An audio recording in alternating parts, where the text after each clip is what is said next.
మాధవ్ గారు చెప్పిన సమస్య నాది అధ్యక్ష. మా నియోజకవర్గంలో తోటపల్లి, మడ్డువలస, నారాయణపురం 3 కాలువలు ఉన్నాయి అధ్యక్ష. తోటపల్లి కాలువ మన ప్రభుత్వంలో 2019 వరకు చివరి గంట నీరు వచ్చింది అధ్యక్ష. గత ప్రభుత్వంలో అటు పూర్తితీతలు తీయకపోవడం, మెయింటెనెన్స్ చేయకపోవడం వలన గత 4-5 సంవత్సరాల నుంచి ఒక చుక్క నీరు రాలేదు అధ్యక్ష. అలాగే నారాయణపురం హెచ్చర్ల మండలంలో ఉన్నటువంటి నారాయణపురం సాగర్ ప్రాజెక్టు కూడా కాలువ కూడా అదే సమస్య అధ్యక్ష.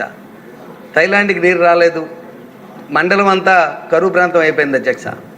అదేవిధంగా మడ్డువలస అధ్యక్ష, ఫేజ్ 2కి మడ్డువలస ఫేజ్ 2కి గత ప్రభుత్వంలో టెండర్లు పిలిచారు అధ్యక్ష.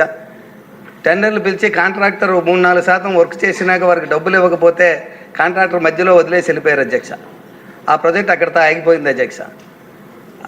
ఆ 3 ప్రాజెక్టులని పూర్తి చేసి నీరు అందిస్తే మాకు థైలాండ్కి నీరు అంది హెచ్చర్ల నియోజకవర్గ రైతాంగానికి మేలు జరుగుతుంది అధ్యక్ష. దీనిపై దృష్టి పెట్టవలసిందిగా మీ ద్వారా గౌరవ మంత్రి గారిని కోరుతున్నాను అధ్యక్ష. ఎక్కువ సమస్యలు రామానాయుడు గారికి వస్తున్నట్టున్నాయి ఈరోజు. గల్లా మాధవ్ గారు.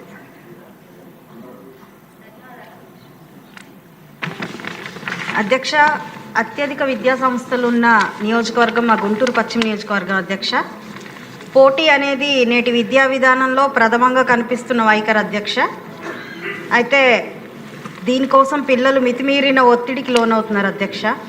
ఆటపాటలకు దూరంగా ఇరుకు భవనాల్లో ఏమాత్రం సరైన వెంటిలేషన్ కూడా లేని పరిస్థితుల్లో పిల్లలకు బోధన జరుపుతున్నారు అధ్యక్ష. ఉన్నత విద్యారోహణ పిల్లలకు అత్యవసరమే అయినప్పటికీ ఆటపాటలకు తగిన ప్రాధాన్యత ఉండాలి అధ్యక్ష.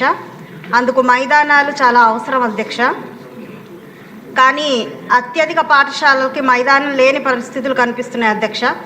కావున విద్యాశాఖ మంత్రి గారికి నేను కోరుకునేది ఏంటంటే, నూతనంగా ఏర్పాటు చేసుకోవాలనుకున్న విద్యా సంస్థలకి మైదానం అనేది అనివార్యంగా ఉండాల్సిందిగా కోరుకుంటున్నాను అధ్యక్ష. అలాంటి లేని పక్షంలో వారికి అనుమతుల్ని నిరాకరించాల్సిందిగా కోరుకుంటున్నాను అధ్యక్ష.